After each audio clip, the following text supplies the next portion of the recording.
নমস্কার সবাইকে, আমি তানিয়া আবার আপনাদের সামনে চলে এসেছি নতুন একটা ব্লগ নিয়ে। আগের ভিডিওতে আপনাদের দেখিয়েছিলাম পুরীর বাজারে আমরা গেছি, কিন্তু বাজারে ঢুকেই দেখি বাজার তো ফাঁকা, তো মনটা খুবই খারাপ হয়ে গেল। তার জন্য আবার আমরা ফেরত চলে আসি। সেখানে এসে আমরা টিফিন করি। আগের ব্লগে তো আপনারা সবই দেখেছেন।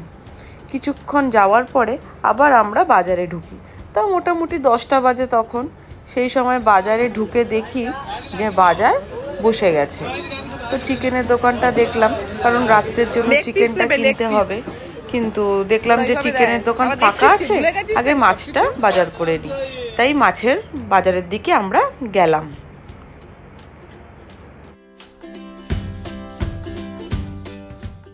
বাজারের দিকে ঢুকেই দেখি বাদিকে হচ্ছে মাছ কাটে যারা, তারা লাইন ধরে বসে আছে, আর সিঁড়ি দিয়ে উঠেই পুরো বাজারটা, মাছের বাজারটা চালু হয়ে গেছে। তো এখন দেখছি অনেক মাছ উঠেছে। তো আমরা পছন্দ করছিলাম প্রথম দিন কি মাছ নেব না নেব, তাই দোকানে দোকানে মাছ দেখছিলাম।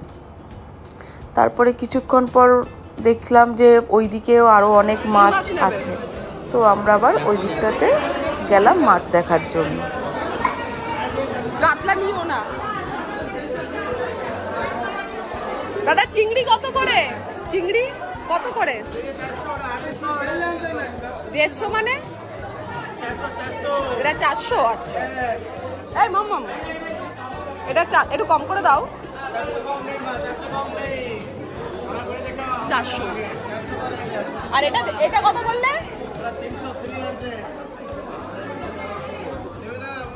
আজকে সবাই মিলে আমরা প্ল্যান করেছি যে চিংড়ি আর কাঁকড়া হবে। তার জন্য আমরা চিংড়ি আর কাঁকড়াটাই দর করছিলাম। ট্যাংরাও ছিল। ও মাসি, ট্যাংরা কত? 350 বললো।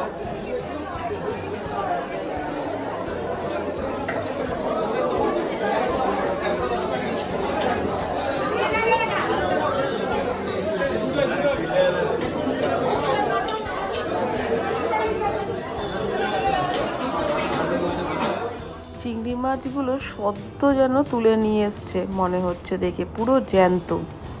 এরকম জ্যান্ত চিংড়ি মাছ খুবই কমই দেখা যায় বাজারে। বলবে কত চিংড়ি? কত?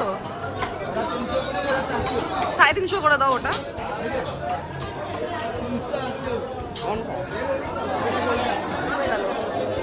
নোংরা করে দিলে, জল নোংরা জলগুলোকে ফেলে আমার গায়ে।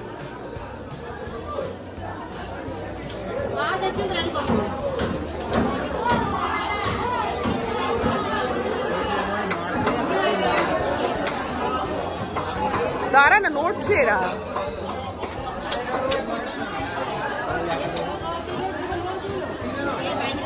জ্যান্ত চিংড়ি মাছ।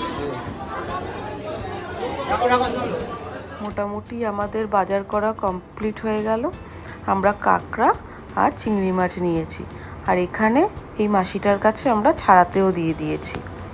এখানে কাঁকড়া আর চিংড়িটা ছাড়াতে আমাদের থেকে 60 টাকা নিয়েছিল।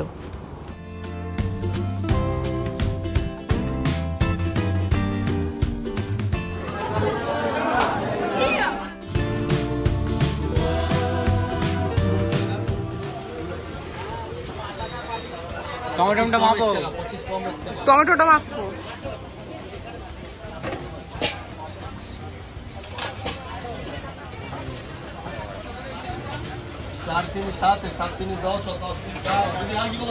আর কিছু না।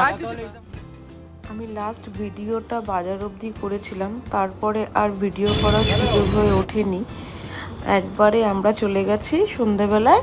আমরা সি বিচে যখন ঘুরতে গেছি, সেই জায়গাটা আপনাদের সামনে তুলে ধরলাম। এই বছর পুরীতে এসেছি, আমার পুরীটা প্রায় ফাঁকা ফাঁকাই লেগেছে। গত বছরে এসেছিলাম, কিন্তু সেরকম ফাঁকা লাগেনি। আমার মনে হয় এত গরম পড়েছে, তাই অনেক মানুষ ট্রেন ক্যান্সেল করে দিয়েছে। হোটেল থেকে বেরিয়ে আমরা এই চায়ের দোকানের সামনে, চেয়ারগুলো পাতা থাকে সমুদ্রের সামনে, ওখানে এসে বসলাম। তো ওখানে বসে সমুদ্র দেখতে বেশ ভালোই লাগে। তারপরে সবাই আবার উঠে গিয়ে একটু মার্কেটের দিকে গেলাম। তো মার্কেটটা বেশ ভালোই জমজমাট ছিল, ভালোই লাগছিল ঘুরতে সবার। আমরা এখন যেই রাস্তাটা দিয়ে হেঁটে যাচ্ছি ওটা নতুন করেছে, তো এটা দিয়ে হাঁটতে আমাদের বেশ ভালোই লাগছে। তো আমরা এখন সিধে স্বর্গদ্বারের সামনে যাচ্ছি। তো ডান দিকে মার্কেটগুলো বসেছে, বেশ ভালোই লাগছে দেখতে, অনেক খেলনার দোকান। দেখে মনে হচ্ছে যেন সমুদ্রের ধারটা যেন ভীষণ ফাঁকা, কিন্তু ফাঁকা নয়, ভিড় হয়তো ছিল সন্ধ্যের দিকে, এখন রাত্রি 10টা সাড়ে 10টা বাজে। আমাদেরও ঘুম থেকে উঠতে একটু দেরি হয়ে গেছিলো, ওর জন্য আমরা দেরি করে বেরিয়েছি। সমুদ্র থেকে স্নান করে আমরা 5টা নাগাদ এসছি, তারপরে খাওয়া দাওয়া করে একটু বিশ্রাম নিয়ে প্রায় অনেকটাই দেরি হয়ে গেছে। বাঁদিকে নানান হোটেলগুলো ছিল, দেখতে বেশ ভালো লাগছিল, লাইটগুলো জ্বলছিল। আর ওই সাইডে যে দেখা যাচ্ছে অতিথি হেরিটেজ, ওখানে একটা সময় আমি থাকতাম। তো ওখানে থাকা যেত এই বছর, কিন্তু সেখানে রান্না করার ব্যবস্থাটা নেই, তার জন্য এই বছর আর থাকিনি। এই বছর আমরা যেখানে রান্না করার ব্যবস্থা আছে সেই হোটেলেই থেকেছি। এতক্ষণ ধরে আমরা খেলনার দোকান দেখছিলাম, তাই ভাবছিলাম যে খাবারের দোকানগুলো কোথায় গেল। এই এখান থেকে স্টার্ট হলো খাবারের দোকান। তো ভীষণ গন্ধ বেরাচ্ছিল খাবারের, যদিও আমরা খাই না এখান থেকে। দূর থেকে যেই হোটেলটার কথা আমি বলেছিলাম আমি থাকি, অতিথি হেরিটেজ, এই যে বাঁদিকেই সেই হোটেলটা। আগে মেয়ে যখন ছোট ছিল তখন এই খেলনার দোকানগুলো দেখে প্রায় ঝাঁপিয়ে পড়তো কেনার জন্য, কিন্তু ও এখন অনেকটাই বড় হয়ে গেছে, তো এখন আর ওই জেদটা করে না।